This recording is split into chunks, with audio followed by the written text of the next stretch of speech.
Rookie. I'm Leanna Vamp. I'm AJ. And I'm Ashley. And today we are at the Hollywood sign. Or Glamour. below the Hollywood sign. Well, we're like adjacent. Yeah, we're not even below. We're kitty corner on a mountain beside. We're outside. We're bosom buddies. We're bosom buddies with the Hollywood sign. And we're in the elements, so kind of like when we were in Salem, Ash, we had bugs crawling on us. So it's going to be a little bit of an adventure. Yeah, so if you see We've one got of us direct doing sunlight. wild movements, it's probably because we're being attacked by bugs. Spiders or ticks. We have many friends. And we saw deer. Baby deers. It's a good omen. Yeah, we saw a deer butt. So good. We were greeted by a mama deer and some babies. It's been told in ancient times that a deer butt is good luck, or maybe it's a baboon, but I don't know. Close enough. Big butts on the way to filming is a good scenario. It has a cute little tail. Yeah. It's worth it. So I believe we will start off with the history of the Hollywood sign because it goes way back. Mm-hmm.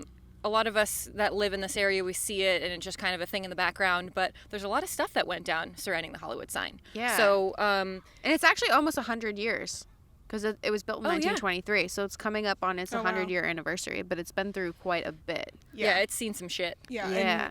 And, not many people know, but there's I love the photos where it's in its original form when it said Hollywood Land. Because the sign was actually built as an advertisement for a real estate development, which when you think of the Hollywood sign, you don't think that it would be something like that, because it's very iconic for representing Hollywood and the dream of coming to LA and becoming an actor and all that kind of stuff. It's like that. The glitz and glamour of Hollywood. So when I saw those old photos where it said Hollywood Land, I was like, wow. I mean, I knew that, but I'd never really researched it and seen the photos, and it was so cool. But over time, obviously, the sign deteriorated. Yeah. There wasn't a committee at the time that was actually keeping it up because it was owned by the real estate company. Yeah, it got nasty. Yeah, the fact that it was supposed to be an advertisement, usually when people put up billboards and stuff, it's meant to be up for a short amount of time. Yeah. But it became iconic, so people wanted to keep it. Yep. But if you don't put money behind it, it slowly starts to fall apart. And there's those sad photos online where the Hollywood sign is half. It's like after a rough day at work, and you're like, "That's you're just me." Like, one eyelash is hanging down. Yeah. Very sad. So I believe someone crashed or someone drove off the road, right? There was a story of a man that drove off the road and took out the H. Yep. I think one of the O's was missing at a time. How drunk do you have to be to really pound into that bad boy? That's the question. Well, and look at the ridge. So if he was at the tippy top of that ridge, that's still quite a bit of ways to go down. Yeah. He lived. He was fine. But the sign was not. So when they actually had the committee come together to not rehabilitate but reconstruct the sign, they basically decided that the condition was that they were going to drop the land. Yeah. And they were just going to keep it Hollywood. And there was a ton of people that basically rallied behind it and put money into it because it was super expensive. Yeah. At the time, I don't know, did I write down the amount of money that it cost? I don't have the one for the 1949 renovation, but so they put money into it for the 1949 renovation where they just basically made it the Hollywood sign. Then they didn't really use the best materials and all that stuff, so it kind of fell apart. But then in 1978, Hugh Hefner, of course, of Playboy Mansion fame, he understood that the Hollywood sign would be this iconic symbol that he knew that it needed to be in its best form. So he rallied and got 9 donors together, and they each donated $27,777.77. roughly. Of that number? That's maybe it was just whatever it was divided up. Yeah, it was like, that's going to cost X amount of dollars divided by 9. Yeah, and so 9 donors, Terrence Donnelly, Giovanni Mazza, who is an Italian movie producer, Les Kelly, founder of the Kelly Blue Book, which I thought was very interesting. I use that website sometimes too. Gene Autry, who's an actor, Hugh Hefner, of course, Andy Williams, a singer. One that I really loved was Alice Cooper, because this is one of the moments where you realize, oh my gosh, Alice Cooper's awesome. Yeah. Him in Wayne's World and stuff, you just realize he is amazing. He gives a shit. Yeah. But he actually donated his his letter in the memory of Groucho Marx, which is also super cool. Oh, that's really cool. Warner Brothers, and then Dennis Littke, who is a businessman who donated in the name of Matthew Williams. Which is really cool to see all of those people, because everyone, when you come, people come from all over the world. I mean, there's a park below, and you see people taking photos, and it's a destination for people to hike. We were walking through. There's people everywhere. Yeah. And nobody will look up at that sign and think there's any sort of significance other than it's a sign to show that you're in Hollywood. Yeah. But there's so much history behind it. So that's really cool to hear all those people. As far as what we're here to talk about is the spooky stuff around the Hollywood sign, and there really is only one specific story of someone that committed suicide off of the letter H of the Hollywood sign, and her name was Peg Entwistle. Entwistle or Entwistle. Entwistle. I'm like, I feel them all over me. I'm Sorry, resisting the urge you. to smack them. As we talk about death, I'm like, die. So Peg Entwistle, just like many other people, came to Hollywood with the dream of making it big in the movies, and when that didn't quite work out for her, she ended her life. And we think about all of the people, and I think before we get into her story, we think about all of the people at the time. People came to Hollywood. Most articles said hundreds of people per year. Now it's probably hundreds of people per week. Now it's probably even more. And at the time, the chances of making it big in Hollywood were like, actually, you had a decent chance. You know, if you were good at what you did, you had a chance. Now it's a little bit more difficult because there's so many people here coming into California, into Hollywood. And it's just, the market's just like way more saturated. Absolutely. Yeah. But how many stories of people that came here with such high hopes and things, and maybe it wasn't people committing suicide, but things going horribly wrong after their dream failed. Because it's their life, and it's an emotional, like, actors and everyone who's creative, they like dive deep into these characters, and they're like, if I'm gonna make it, I'm gonna do it. If not, I'm just gonna end it. And like, I feel like this is the place where like your emotions are on high, and I think like people will do things that are a little bit more extreme because maybe they're method actors and maybe they reach those levels and they don't see what is real life and what isn't. Yeah, it's also like the story that a lot of people have where they come from these small towns and they have this glittering like view of Hollywood, image, like going to Hollywood, becoming this actor, seeing themselves on the big screen, and they just put everything they have into getting here in the first place, and then if it doesn't work out sometimes it's extra heartbreaking. Yeah, to the point of devastation. In her case, she, I'm pretty sure she was successful on Broadway, and then she moved here, and she had a couple things that she was in, and the one major thing, I think it was the major thing that she was really excited about, I'm pretty sure her scene got cut. Yeah. And from that was the major devastation, is like, I uprooted my life, I moved here, I had high hopes, and then things were going really great, and then everything I put all of my energy into didn't end up happening. And I mean, if you think about everyday life, that happens to people. But I had heard that after she jumped, like the next day she had gotten the part that she wanted. Yes. So which is ironic. When I was first reading the story, I thought, because she was intoxicated when she jumped, so I'm thinking to myself, you know, when you drink, you do things or think things that you wouldn't normally think when you're on a level state of mind. So I'm thinking, well, did she really mean to commit suicide? Was she just up there and thinking, like, feeling down about herself? And you really have to climb, though. Like, you really have to commit. Like, if you're drunk, like, if I'm drunk, I'm a sleepy drunk, and I'm like, I'm going to lay down. You have to be a different kind of drunk to want to climb a ladder. Well, so at the time, there was a workman's ladder on the letter H. So she had a ladder to help her climb. But to be fair, to climb up this area where we're filming, I had, like, the bag with some gear in it, and I was dying. We're literally on an incline, a very slight incline, and our butts already hurt. So, like, to be intoxicated, climbing up a massive incline, it would not be ideal. My fall would have been accidental because there's no way, like, my clumsy ass would have been able to climb up that ladder. But initially, I'm like, well, was she just drunk? And then she was thinking about it, and then she slipped and fell. But then the person that found her was on the trail, and they found a purse, a shoe, miscellaneous items lower down, and then discovered her body. And in her purse, was it her purse? Yeah, her purse had a suicide note, and it read, "I am afraid, I am a coward, I am sorry for everything. If I had done this a long time ago, it would have saved a lot of pain. P.E. Yeah, and so it's like so devastating because you think in Hollywood, in any sort of industry, movie industry, singing, whatever, there's always failures and successes. So most of us fail way more times than we succeed. Yep. And we learn that by trial and error. But to be at that point where, and you also, I think at that time you were hearing people, Sally Sue moved to Hollywood and made it big in the movies. And there was more success stories. You weren't hearing people's failures. Yeah. So you're seeing this and you're thinking, well, I'm as good as Sally Sue. I could make it. And then when they don't, it's so devastating. Yeah. But researching it a little bit further, she lived with her uncle at the time, and her uncle reported that she was going to meet some friends or go hang out with some friends, and she was gone for 2 days.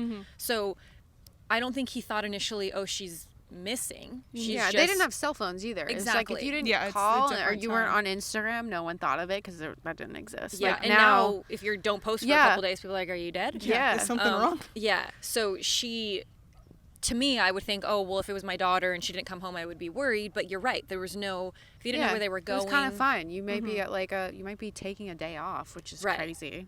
So when her body was found and she ended up, it was proved that she committed suicide because of the suicide note.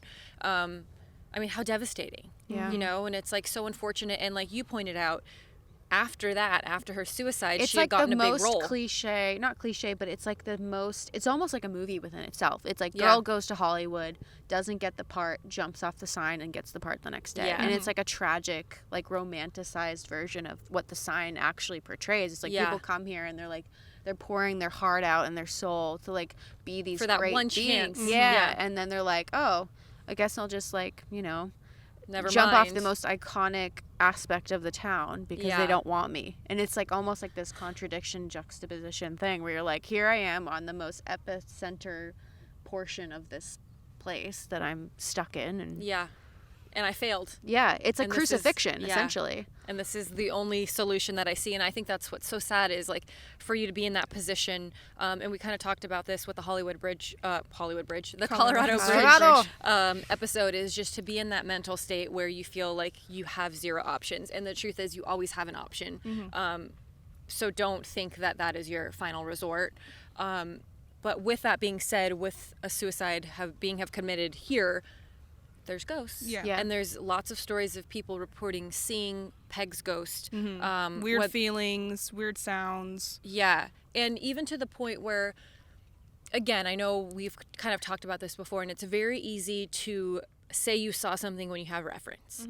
So to say, you know that there's the ghost of Sally Sue, and this is what she looks like, this is what she wore. And to see that, it's easy to justify that and maybe manifest that. But when people have stories reporting seeing this figure that had no idea about the story, it's intense. Yeah. So there was a group of kids, I think it was 4 kids, and they were on one of those like paranormal caught on camera shows, I'm not sure which one it was, and they had gone to a Dodgers game, and afterwards they wanted to go touch the Hollywood sign. So when Peg climbed the letter H, you could just go walk right up to the sign. There was ladders, there was stuff right up to it, you could literally go and touch it. And then as time went on and as they've refurbished the sign and realized how many people, when people have access to things, they make a mess. They leave trash. They don't respect it. Yeah, so, and a lot of times people were defacing the Hollywood sign. So, like at one point it read Hollyweed and all sorts of creative things. People got really creative. But yeah, defacing the Hollywood sign. So obviously they want to protect this asset. Yeah, so now I don't know how close you can actually get to it. It's not very close at all. There's fencing. There's trails that get within a decent distance where you can get good photos, but you actually can't go touch the sign. So these kids decided that after the Dodgers game, they were going to come here, and you can actually walk these trails. I think they stay open till 10:30. I don't know how well they're policed or enforced, but there's so many ways to get in and out. I don't think they had trouble breaking in. So essentially they go up to the sign, they jump the fence, they go up and actually touch the sign. I believe it was the letter H, but they touch one of the letters of the sign. And while that happened, one of the kids ends up kind of stumbling down and he rolls down part of the hill. He doesn't go all the way down. He's not hurt. He just kind of loses his footing and falls down. And when he was walking back up to meet his friends, he saw a woman in period clothing walking, but her footsteps weren't making any sounds, almost like if she was, it looked like she was walking, but there was no noise. Yeah. And I don't know that he freaked out. There wasn't a whole lot of information. I think at that point he probably thought it was just a person and didn't really have any recollection of the story, so he wasn't afraid. And it wasn't till after their experience that he read the story and found out about the woman that jumped. So for me, things like that, obviously it could be made up, but the chances of him making up seeing a woman in a certain type of clothing from the 1930s, super random. it's pretty random. Knowing, without. Unless it was like the angel of reverse death, but we don't know what that looks like. Yeah, and I just not having context is a huge thing for me. Again, I don't know who this person is. I don't know if they're lying or not, but it's a great story. And to be that person that sees that is pretty intense. Like to see something that you don't even realize at the moment was an actual ghost. That's pretty scary. And or just like even connected to someone who lived. Yeah, that's what always freaks me out too. Is like, no, this spirit or entity, whatever, could have been someone. Like, she was an actual human. She was a person recorded in history. We know her name. We know where she lived. We know her lifestyle. And she's dead ass stuck on a hill, wandering. Yeah, like every day. Yeah, and so there's been multiple reportings of seeing her ghost. And one thing that I found super interesting, because I can relate to this, is the scent. Did you read anything about the scent? I got a butt cramp.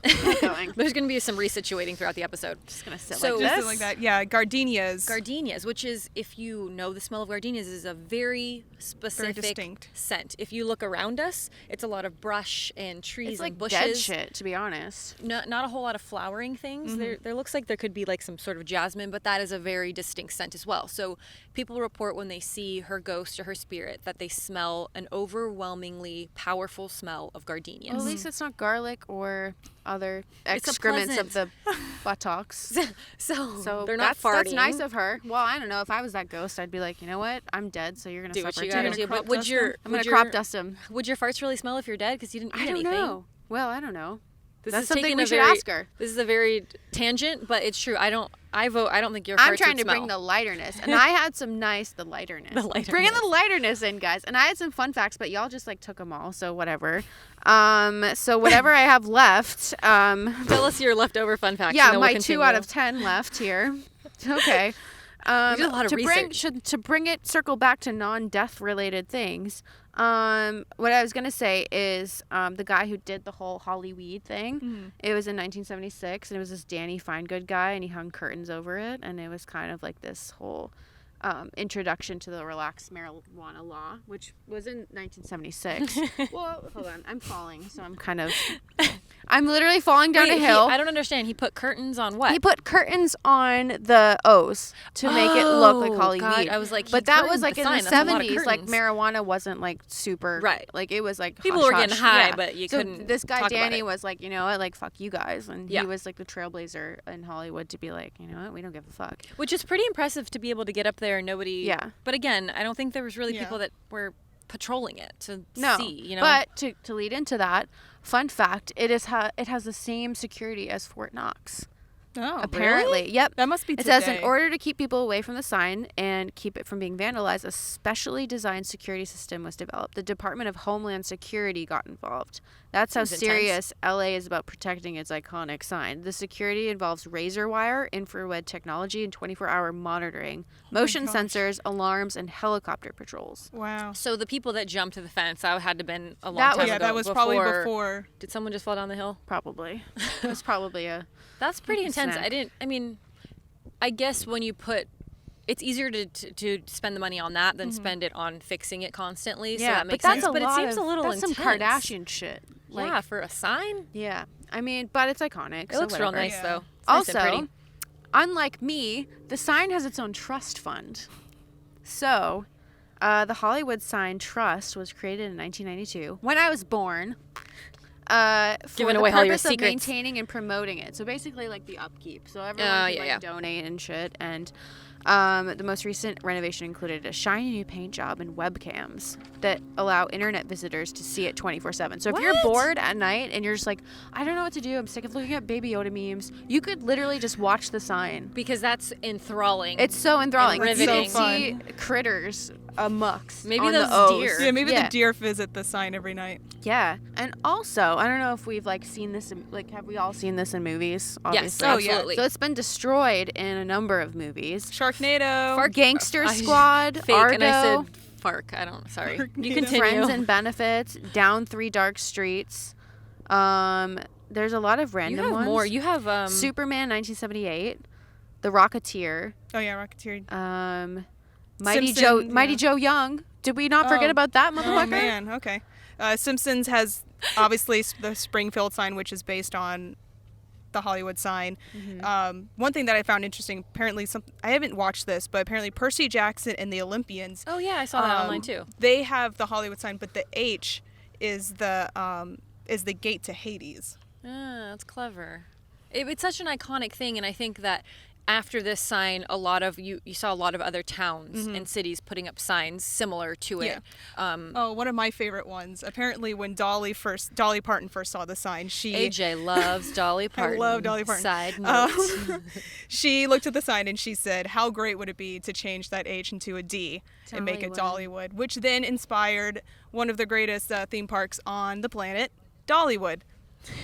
That is a fact. Neither of us have been to Dollywood We need yet. to go. I've We need never had the urge, and I don't know what it It's is. so much fun. I I know. follow Dollywood on Instagram, so if you want a little bit Like of an happiness insight? in your life, follow What is Dollywood I don't Instagram. have any Instagram happiness. post? They I don't know if I post can welcome it yet. pictures of Dolly every now and then. They'll post like, "Oh, we're doing a new roller coaster," or "When was the Are last they time you rode safe? this?" Like, you know. Wait, Oh, I so- almost died a couple times. Their rides are is hardcore. it like a circus? I feel like Dollywood rides would be like circus rides where they could go on the freeway and move from city Yeah, to that's city, why I'm and just that like, makes I me don't very know. afraid. Feels No, like but they some are Michael hardcore. Jackson There's shit. a few Like intense? intense. Like there was one. It's a wooden roller coaster. I forgot what it's called. worst. You don't like But when we were going, like when it starts, the force was so strong that I could barely keep my head up.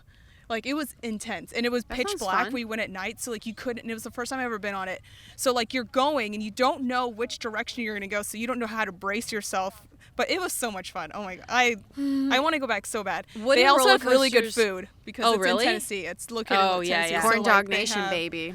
I mean, I would go for the food. Roller coasters, wooden roller coasters to me are like brain jigglers. Like Ghost Oh, Rider yeah. at Knott's, you get off and you literally feel like someone like had a jello mold of your brain and shook I it love up. And then was Ghost like, Rider though. It's so fun. I can't do it. So, Ashley and I will go for the snacks. You Yeah. can be our reporter in the field on the roller coasters. You'll be the death but- monitor. We'll be the snack versus esophagus. I can just Yeah. imagine we'll do an Explosion episode about scenario. it, and it's like shots of you guys getting the good food, Eating. which I will. You're I will dying partake in that pretty too. much But then alive. it'll cut to me on a roller coaster, like barely able to keep my head up because I'm having so much fun. Yeah.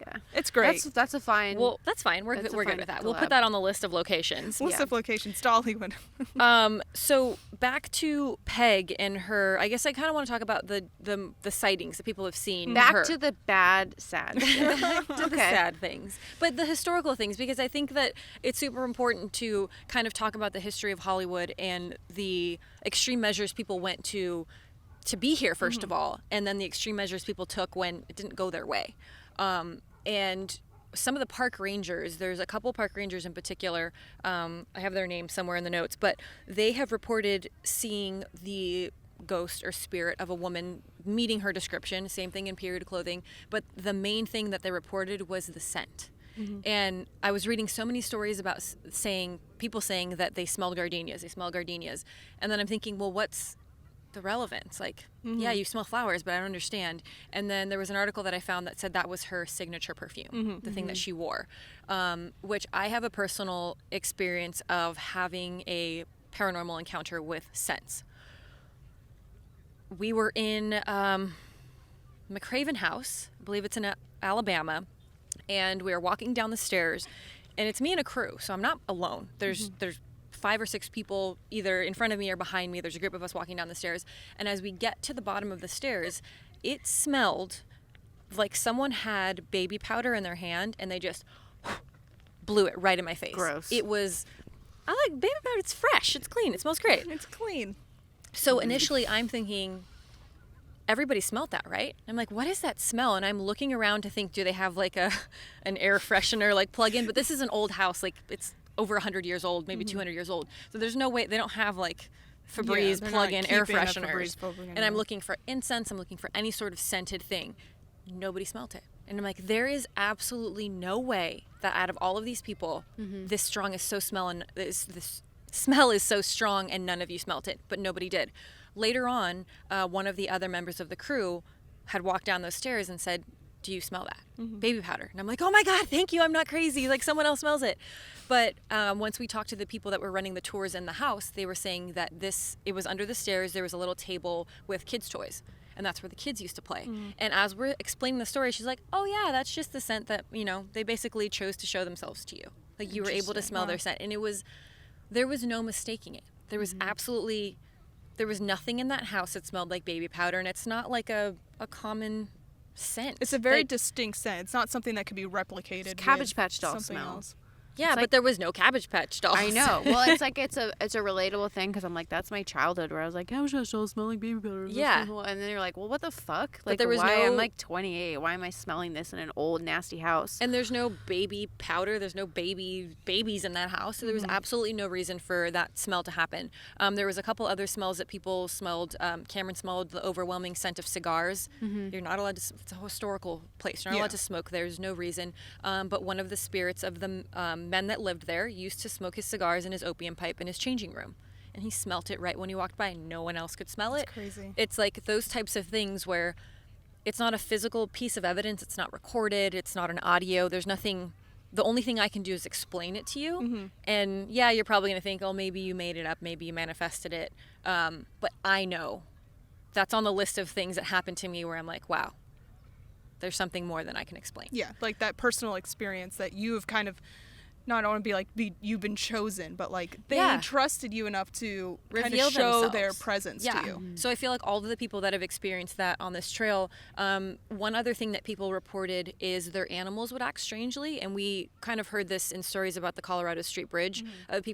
Lots of people walk their dogs on these trails, and the main trail that people use is the Griffith Trail. I think that's the one that gets you the closest into proximity of the sign. And a lot of people's dogs would start like barking and growling at nothing or want to go the other way.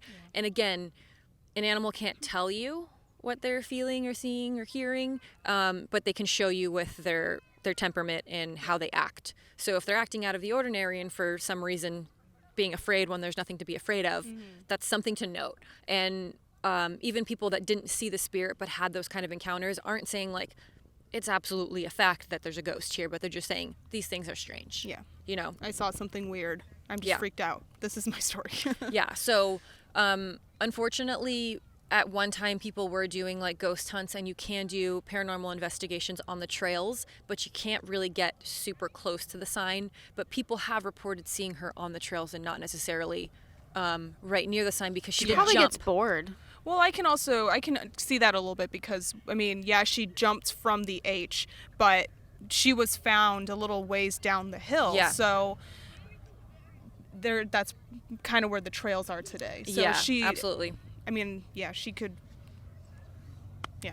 She can peruse. She's dead. She could do whatever she wants. Like, if I was dead and I jumped, I wouldn't want to be at the spot where I jumped. Well, I don't know if she could reach like a certain point in the trails and the sandworm just comes out of nowhere. Maybe. Yeah, things get crazy at night. You are dead. You reach this point. You after 10:30 p.m., things go nuts. Yeah. And when I read that was like, people say, well, you can't necessarily investigate next to the sign, but the trails are open till 10:30 p.m. So, and it was like ... And I'm like, so you're telling me you're kind of taking into your hands, like, well, you do want to risk getting like, I don't know, I'm sure you probably get like a trespassing. Yeah, we don't have to like break the law. Yeah. I feel like with the amount of security though, like, going into that area that like what you're dealing with, like, unless you're some dumb tourist, you should kind of know that. Well, now that you said it's like Fort Knox security, yeah, I mean, it's bad. I'm not touching I think if you sign. touch it, you get zapped. Like, they don't give a fuck. Is there electric fence? They said there was in my description. It was you said infrared. You didn't say electricity. Well, it was like. Hold on. Everyone's like, don't go to Hollywood sign. Let's play back electrocuted. Razor wire motion sensors. Razor wire. So that's if you. That's like try a barbed wire. Over. Yeah. Motion sensors, I'm sure, alarm the cameras that are whoever's sitting there watching it. I'm not about to fuck with a razor wire. Oh, no, thank you. But that's not electricity. Although you can throw your barely jacket handle over. a Bic razor. You can use this blanket. It's seen a lot of things. That seems legit. Yeah. A blanket. I was sacrificing blankie. So we may or may not go on the journey. We don't have time to be arrested. We have You shit got to do. winded up on this 1 minute hike, so we can't go up there. I had the bag with all the shit in it, and it was like 20 pounds, and I was lopsided, and I'm wearing a dress, and Doc Martens is not ideal hiking gear. Platform Doc Martens. Platform Doc Martens. But I look very fashionable. Yes. And that's all that matters. Well, I mean, all in all, like, I feel like the irony of the Hollywood sign is that it does, like, now it's seen as this, like, glamorous, you know, like, this is where you come to make your dreams come true. Yeah. And it also, like, personifies, like, a lot of, like, fucked up things about the industry, where it's, like, this double-edged sword where you're like, okay, like, there's suicides, and there's, like, even in, like, the industry, like, it's an icon now for cinema and film, even though it was for residential use. But, like, I don't know, there's all of these, like, nitty-gritty aspects of, like, the Hollywood history that And the culture. that all live underneath the Hollywood sign and the culture that is kind of interesting too and fascinating. And Which I think we can kind of transition, because as much of, like, the haunted history of the Hollywood sign, there's really only one noted story, and it's Peg's story. But surrounding the whole culture of Hollywood. Yeah. And if we go back to the 20s and all the way to today's date, there's a lot of shit that's gone down in the There's city. like a lot of weird shit, and there's a lot of things that also get left.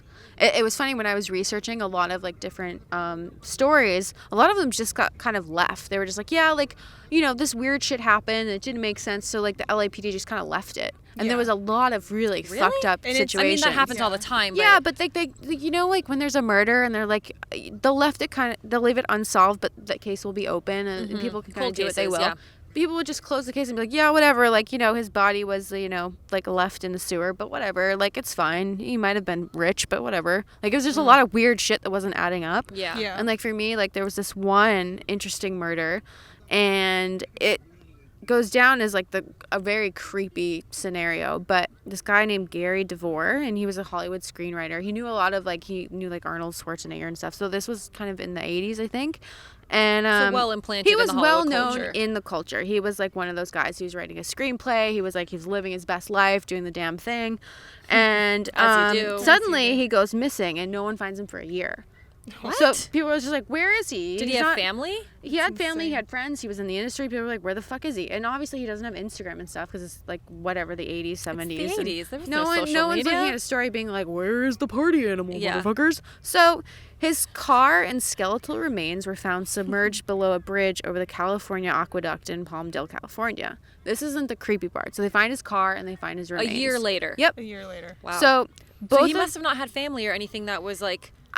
no one said if people were looking for Uh-huh. him. They thought he was kind of, like, on location or whatever, doing his Maybe job. he's writing yeah, and- maybe yeah. he's, like, in seclusion. Right. So the creepy part was when they found his body, both of his hands were missing. And when the police discovered what they thought were his hands, later investigation revealed that the hands that they found were actually over 200 years old. What?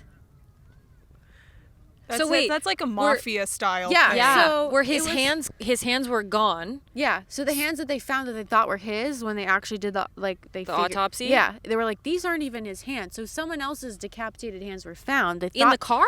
I think in the same vicinity.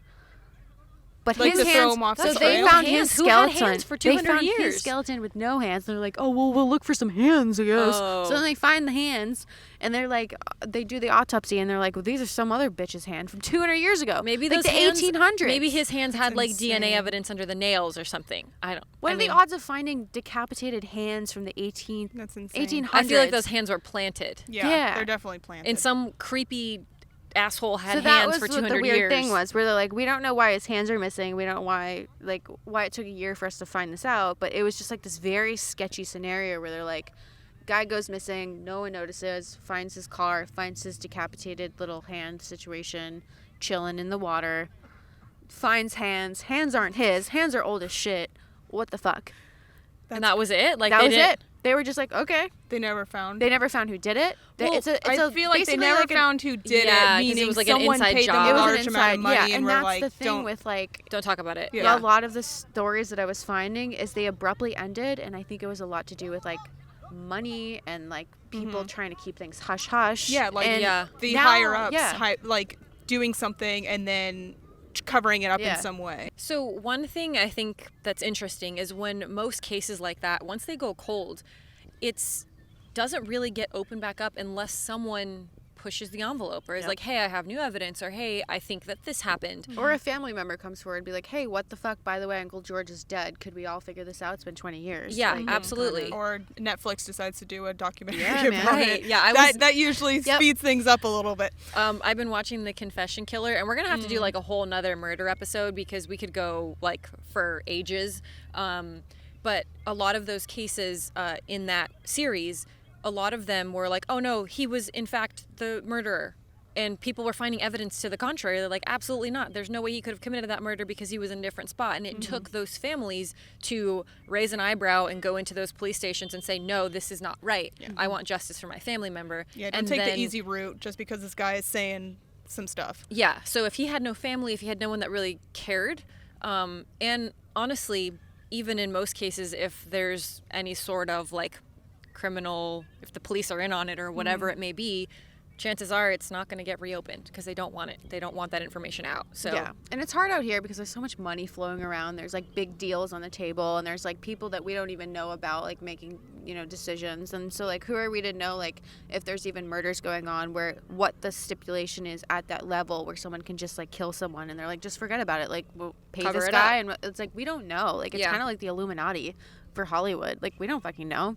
Well, and also I think at the time, say even back in the 80s or any time before that, even maybe in the 90s, technology wasn't as advanced as it is now. Yeah. Like there's not, I mean, they couldn't find a hair and a whatever, skin under the nails and all the things that now are like kind of like the benchmarks that they look for when there's murders or any sort of fishy activity. Science has come so far that now they can track stuff back hundreds of years, you know, and at the time they didn't have that technology and they weren't as careful with evidence. I mean, even when you watch like old shows and movies, like they're touching stuff, and now you're like, if you watch CSI, you know you wear gloves. You know you can't do that. Put that shit in a baggie. No one touches it. It goes to the evidence. Like there's protocol now. But now you don't even, like, for me, I didn't even realize. I'm like, why would someone look for like skin particles? But I'm like, I can't even comprehend how nitpicky people get. And then they find the people. I'm like, how did you do that? Yeah. I mean, that's crazy. Like, even how like the Golden State Killer was found by an ancestry like DNA match. Yeah. Like that stuff's insane. That stuff kind of creeps me out because the way I see it, I'm like, 23andMe, Ancestry.com, all of those things. I'm like, yeah, but I'm giving them my DNA. So what if there's like some guy in there that's like a serial killer and he's gonna give the same DNA and shit, and or they're gonna like implant my DNA into into a murder investigation. Like, that's a good horror movie, right? Okay, hey, it was our idea, so don't steal it. Yeah, no, this is we're coming after you. Make January 26th, we patent pended this motherfucker. Yeah. But yeah, I think at the time things were so different in the sense that the technology wasn't there. So it's like, oh well, we don't have any evidence. There's no one that really cares about this person. There's no information. So whatever. Yeah. Just close it. Yeah.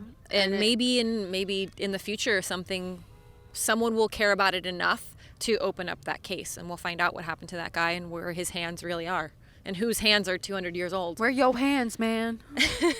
That's crazy. It's weird. That is a really weird story. Yeah, because no one would commit suicide without their hands. It's a little hard. It's hard. I mean, you would have had to remove feet. Your hands first, and that you probably would have died from like nubs blood are loss. difficult to. I mean, even if driving with nubs is not ideal, He definitely didn't drive with no hands. I don't think. Yeah. So this was a carefully crafted murder. Was there blood in the car? I didn't look was that underwater, far, right? But I also know he was just having his script being produced and finalized. So I wonder if someone tried to take the script and was just like, "Fuck you, this is my shit." And we're like developing what really happened. Yeah. Why was he murdered? Come on, Maybe guys. he was just a bad man. I don't know. And someone killed him and cut off his hands. I don't know. Man, fuck. We'll never really know. We'll never know. Never know. So you have another, or you have a couple things, right? Well, yes and no. I just yes and no. I like Hollywood is obviously, we have quite a few well-known murders and unsolved mysteries kind of just in this small like area. Yeah. Elizabeth Short, the Black Dahlia, like one of the most famous unsolved cases. I did want to bring up, there's a mini-series called I Am the Night. It's so good. It's so good. So if you're into it's the not Black super Dahlia, long, right? It's like it's four or five maybe episodes. 4 or 5 episodes. Yeah, it's really, really good. it has the second or third. I don't know if I placed him second or third on my Chris list, but has Chris Pine in it. Chris Evans is obviously reigns supreme over all Chris's. We're learning so much about you right now. But I know Dolly and Chris. Who's the girl, the actress that plays? I forget her name, but she's amazing. Yeah, she's really good. But you get a really good look at George Hodel, who was one of the suspects of the Black Dahlia case, and you can just kind of see how weird and messed up he was. It was very culty. Yes. There's a lot of cult vibes. It's an LA thing, though. Yeah. There's a lot of cults that we don't talk about. Sex culty in there, for sure. Yeah, very. But you should watch it. It's very well done. Watch. And I think what's really cool is when you see something that's well done, but it's also based on like historical and factual information to the extent of what as much information is available. There's a little bit that has to kind of enhance the story. Yeah. Chris Pine's character I'm pretty sure he wasn't actually real, but he kind of moves the storyline along a little bit more. So just little things, but definitely other worth than a that, watch. you learn some new stuff, and it's pretty cool. And now it's all out, so you can binge the whole thing and watch it. You can watch it all in one go. The Manson murders. That was like right here. Delicious. Yeah. That's obviously we need to deep dive into that. We'll have to do a whole other episode on that. So we don't want to go too far into it. One of the ones that I don't think about a lot, but I'm always just like, how? The Menendez brothers, like they killed their parents. Oh yeah. Yeah, Jose and Kitty. Just because they were spoiled brats. They said in the trial they said that they were abused and stuff, which obviously I don't want to like discredit, but like, it just seemed like they kind of pulled it out of the back of their pocket, because they let's put for reason murder. Behind why we would do this. Yeah. So obviously Hollywood, there's a lot of weird kind of murders and unsolved stuff, but the one that I kind of wanted to dive a little deep into was Rebecca Schaefer, because it's really interesting because she was basically killed by a stalker. She was relatable. Yeah. She was gaining fame because she was on My Sister Sam. John Bardo was obsessed with her. He was sending her love letters. He came to Hollywood and tried to get onto the lot where they shot the show, and obviously he was denied because it's very hard to get into those without credentials and all that information. So he went back home. Then he decided, no, I need to meet her. He was very determined.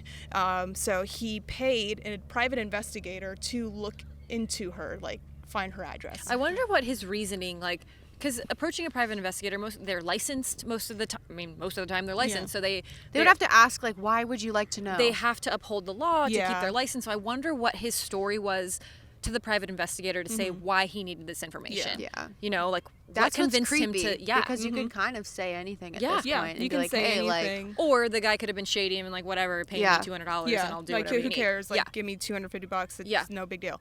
But like the thing that's even crazier, the private detective basically just went to the DMV, filled out a form, and got her address. So obviously after this happened, they put a stop to that. You can no longer go just to the DMV, fill out I was going to say, nobody get any ideas. Yeah, pretty shady. Super shady. It's that easy.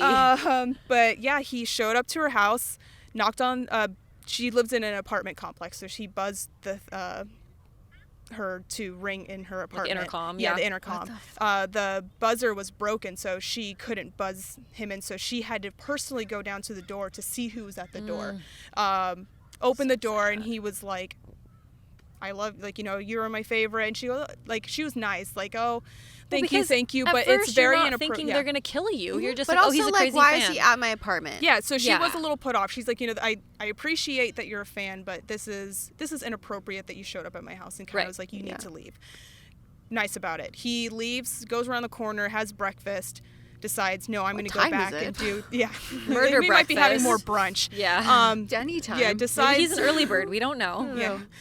He decides, no, I'm going to pursue I'm going to go back over there. Goes back over there, does the same thing. She comes down, sees that it's him, and is a little more upset because obviously you just told this dude. But she opens the door again. She opens the door which is again. the first. When I heard this story, I'm like, girl, you lock that door. You call the police. Yeah. Now you do not open the door. That's the thing. It's like nowadays, like, obviously if something like this would have happened, you'd be like, oh, nope, I am not going back down there. But True. she went back down there, opened the door, and said, you really need to leave. This isn't appropriate. And he shot her right there. And I mean, she died I'm later sure in the hospital. if it was a glass door or whatever, he probably would have shot her. You know what I mean? Yeah. I don't think Fate probably. he would have not. I don't know. Most When was likely not this? given up if he didn't get his way the second time. 1989. Okay. Yeah. And what's super scary is I guess at the time that was pretty easy to go to the DMV and get an address. Yeah. Like not a lot of obstacles to go through.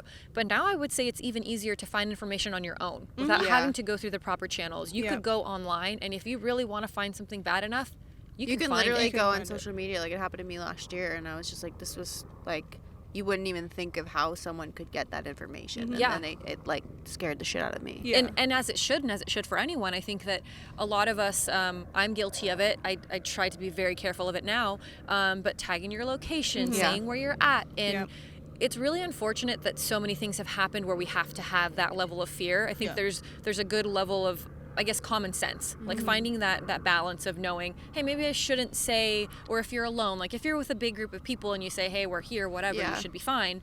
But that comfort zone that we find ourselves in, where we're like, it's okay to share. It's okay. Well, it's oversharing. The thing is too, is like sometimes you'll slip, like for me, like when it's like when you work where you live or like something like that, and like you're constantly like showing the corners of the streets and stuff, and you're like going on a walk because my fucking brain hurts right now, and then you're like, oh my god, like I just showed the street address. Yeah. Like it's just dumb shit like that where people can. You just have to be very safe on what you're actually sharing. And I'm almost to the point where sometimes I don't post anything because I'm too afraid, which is don't live in fear. That's not what we're trying to say. Live your life, but just be smart about it. But there's times where I think, I'm like, oh my god, did they see that? Do they know? Did they see the street address? I do that did they now, see the and sign? I'm just like, I have to think like 4 times before I even post a story, because I'm just like, there's like a watch list for me. I'm like, if these 4 people see it and I know they live in this town, are they gonna fucking come and show up? And at a certain point, it's almost like you can't live in fear. You have to live your life, do what you want to do, because again, if people want it bad enough, they're gonna find a way, whether or not you're private about it or whether or not you're very open about things. So yeah, I think it's super important to be safe via social media. Don't divulge too much information about yourself. Always kind of keep that in the back of your mind. Sorry to bring it down to like serious real life. But I guess shit, you could just live in the middle of nowhere and Yeah. be fine. Like, let's just all move to freaking you Switzerland could live in the middle or of something. nowhere and there can be a crazy serial killer in the backwoods and murder just you have and your no idea. family. That's true. There's really no. Let's all get bunkers.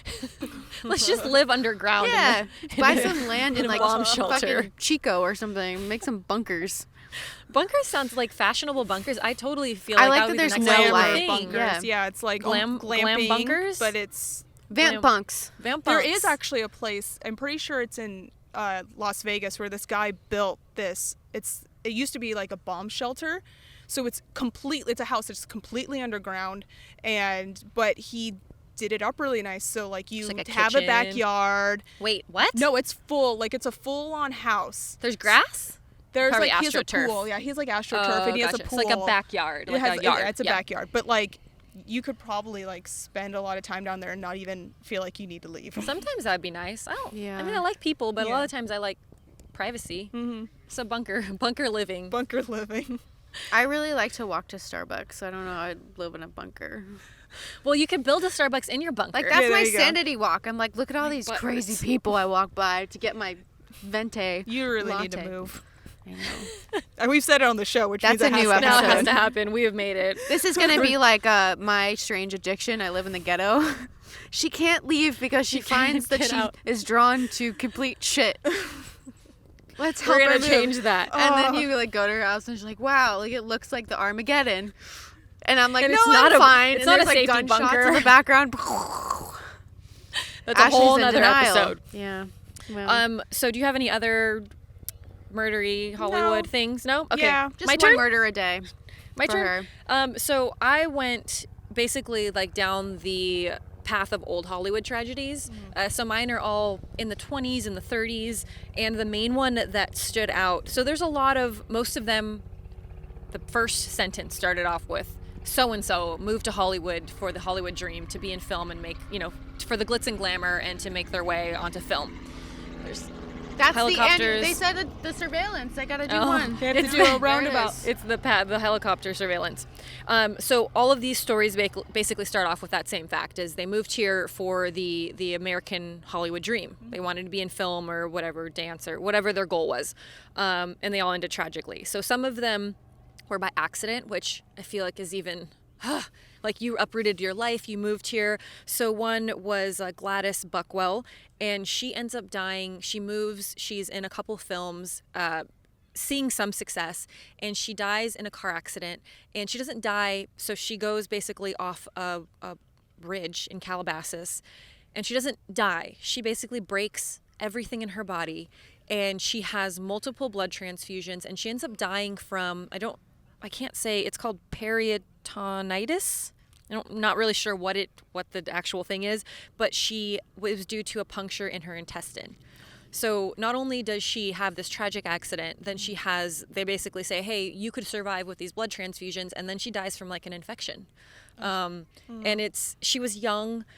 And then we have the Dottie twins. They were two male twins, and they started in Hollywood. Their parents get divorced, and they end up starting off in film. So they're like young kids, little twin boys, super cute in films. And as they get older, they live together for like 14 or 15 years, and they die in a mudslide. So they were celebrating with their family and their friends on New Year's Eve, and it was called the Montrose. Oh, it's a flood. The Montrose flood, which killed 31 people. 27 people went missing. They just never found.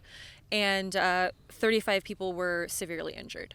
So it's like... I've driven through a potential mudslide scenario, and we were all like, we might die. It's not so fun. scary. And it's so tragic. It's so fast. And I think it like decimated like 3,000 homes. Oh, so it just basically took everything down, and depending on where you were on its path, killed a ton of people. It's a clear day today. Yeah, there's no... we're high on a hill, so we should be fine. And then the one that was, I guess, the most... kind of intense was a woman by the name of Anne McKnight. So she moves to Hollywood with that same goal of making it big in Hollywood. She moves with her sister, who had the same goal as well. And they were in some stuff. They did some extra stuff and background acting. And then they end up both getting married. So at the time, it was like, it made it seem like marriage was like, either you're going to do this or you're going to get married. And they got married and had husbands. And I think the sister starts a family. But Anne marries a man. His last name, oh my God. I wrote it all in my notes and now I don't remember, but I'll get to it later. So she marries this man, and right from the start of their marriage, there was physical abuse. So it started off poorly right from the beginning. And she basically muscled up the courage to finally leave him a year later. So she marries him in 1928, and by 1929, she's already filing for divorce. And at the time, you think about that, and now... divorce That's is pretty like, common, man. Divorce A year is later, common you're thing. done. You're not getting along, whatever, we're going to get divorced. But at that time, that was a thing that didn't really happen. Yeah. So it probably must have been bad. Yeah. In my mind, I'm thinking either the situation was so severe, her life was in danger, her family was still involved in her life, and they had a lot of say and input on their situation. So they get a divorce, but she still keeps in contact with him, which... obviously is more of a toxic relationship than is revealed in the articles that I read. There's had to be a lot more going on for her to believe that it was still smart to keep in contact with a man that physically abused you and basically put your life in danger. So she's still in contact with him, and at a certain point she basically establishes with him that, hey, there's a chance of reconciliation if you get an apartment and you get a car. So he had nothing after they separated, and she's basically saying, if you can show me that you can put your life together, maybe we can make this work out. So he contacts her and says, hey, I have a surprise for you. And her, being naive, I'm assuming, or thinking that he was actually being truthful, goes to his apartment. Death. Yes, eventual death. So as I read more about the story, I'm realizing how crazy this man is, because he's not in his right mind. The way that he gets this apartment and gets the vehicle is by making a fake name. So the apartment's under a fake name, meaning he had some sort of history. He had other things, baggage, that would have prevented it from happening so easily. He gets the car with counterfeit checks, and all of this they found out, obviously, afterwards. So she goes to the apartment and she meets the landlady. He introduces her to the landlady, who's like sprinkling the grass or whatever it is that she was doing. And then she goes into the apartment. The landlady was reported in the police report saying that a couple minutes later, she sees the door open very, vigorously and is standing in the doorway. And then the ex-husband, Buckhart, I think is his name, puts his arms around her and pulls her back into the room. And there was crying moans. So I underlined it and I literally wrote, "Call cops?" ? Because I guess my initial thing would be she's in danger. She's crying, moaning, this is not a situation she wants to be in, but landlady doesn't do anything. So later they go for a drive in the car. They drive around. We don't know what happens yet. Then they come back and the ex-husband goes to the neighbor's house and asks them for a match. The neighbor and his wife are there. They're playing cards.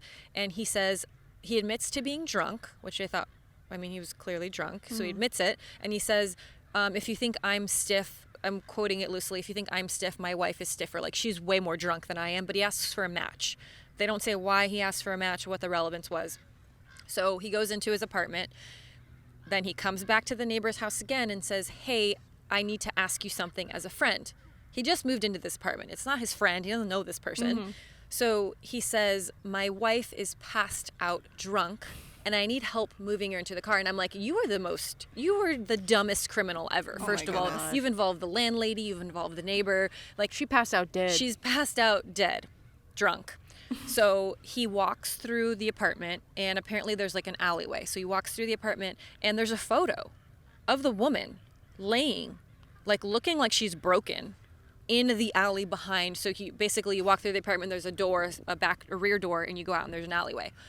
So the guy goes out, and I don't know if the ex-husband still was drunk or belligerent at the time, but the man is still in his right state of mind. He checks for a pulse, he sees blood on her shirt, and he's like, something's wrong, you know? So as the guy goes to get his car to basically put a dead body, to have the neighbor help him put a dead body in the car, he calls the police. So the police come, and when the police show up, they are like, well, she's not drunk, she's dead. And he says, "Don't even bother, she's dead drunk." He lit up a cigarette, he was very calm. So he's what crazy. A fucker. Yeah. He's psychotic. The police knew that there was obviously foul play, and there was mention of a gun. He denies having a gun, but later in the autopsy, she was shot 5 times. Oh, wow. So Wouldn't they hear that? Well, what I think happened is she was shot when they went on the drive. So when he threw her in the car and they went on the drive, that's when she was killed. Comes back, the body is... It's like that Vanessa Carlton song. Yeah, because I feel my way downtown. down to the back alley where I'm going to get shot 5 times. No. So my thing was the same thing. I'm like, well, if she was shot in the apartment, someone would have heard it. But who knows? Maybe he had loud music. But then also at the same time, maybe what kind of loud music would he be playing in the 1920s? It was 1930-ish. It'd be like a trumpet.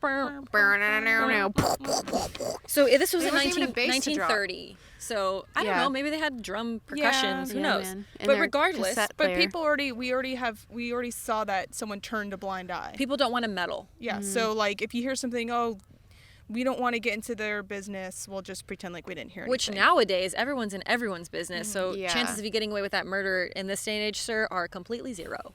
So the police show up.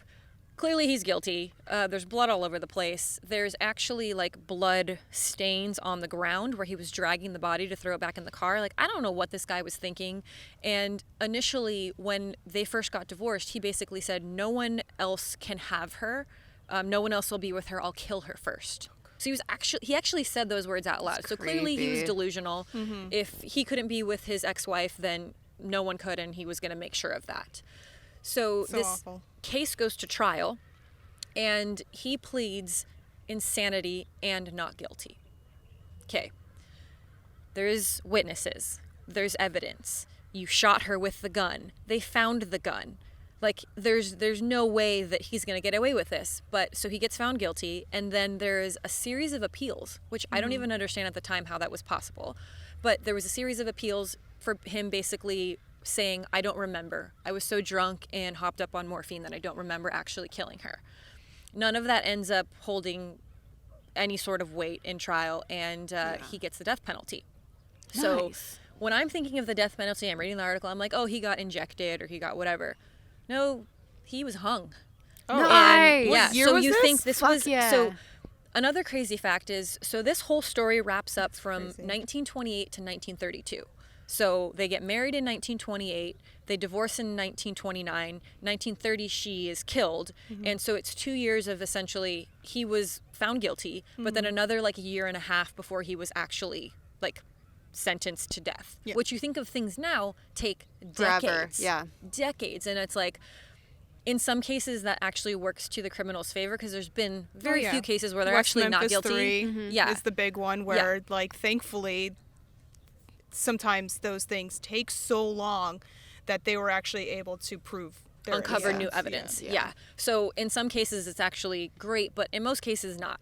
If they have DNA evidence and they know that the person did it, like, why is this taking so long? Sounds really morbid. But at that time, that was a really fast time period for someone to get married, get divorced, kill someone, be convicted, and die. I mean, they're on a Google schedule, man. That's how my life works. They're Like, I like, don't have time to kill "We don't everyone, got so I gotta time." work, and I don't have time for killing. This so. has to get done. Yeah. So he ends up being hung. And so when she was murdered, she was buried in what is now the Hollywood Forever Cemetery with a wooden, Tombstone? not really a tombstone, like a wooden Like a marker. marker. And when her ex-husband was sentenced to death, he was married in that same cemetery. And at the time, there was just like a, you know, like in a cemetery, there's like the roadway. It's not necessarily a road, but it's just like a path where vehicles could go through.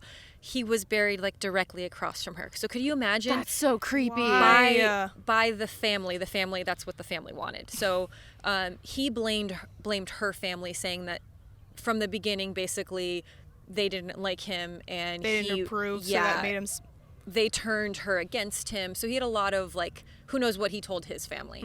So from them being directly across from each other, now in the cemetery, there's a lot of people buried in between that spot, so they're not quite next to each other. But her grave is unmarked because it was a wooden marker, and it was in 1930. Yeah. It's deteriorated, and I don't think that she has any living family, so I just find that so tragic and also sad that after all of that, going through all of that, and then people don't, we remember you because of the stories that we have and the reporters that have reported on, you know, your life and what happened to you, but it's like, now you're in the ground and no one even knows where you are. But on the articles, like, if you want to visit her at the Hollywood Forever Cemetery, you can look up, they'll tell you where it is in comparison to marked graves. Nice. So yeah, that's Anne, and unfortunately, Man. her Hollywood dream didn't quite work out how she thought it would. So, yeah. But we should try anyways. Yeah, and absolutely, I think that these stories are the extreme tragedies of things that have happened, but they're not necessarily like, don't use this as a reason to Follow not your dreams, follow but your don't dreams. fall. Follow your dreams, but Off keep a a good head sign. on yourself. Like, Yeah, absolutely. Don't, like, you know, some of the greatest people in history failed completely before they became who they are. You know, so a little like. And if most people you- fail for a very long time, fail for Yeah. decades. They fail for years before they reach any sort of success. I think that's one thing to remember is, like, just because you fail once, just because you fail twice, you can fail 20 times. Yep. That doesn't mean that you should give up on your dreams. Just keep at it. Yeah, just keep trying, because chances are the harder you try, the more success you'll reach in the long run. So, we would have brought creepy treats, but all we have is one cookie left. One cookie left. That's There's all we lots got. of there's bugs everywhere. Yeah. We're not going to be We're not eating gonna any eat of those. those. Yeah. No. So with that will do it for this episode of Let's Get Spooky. You can watch all of our videos at letsgetspooky.com. And you can find us on And you iTunes. can listen on Spotify. So thanks for tuning in, Fiends, and don't forget to Stay spooky. Bye. There's lots of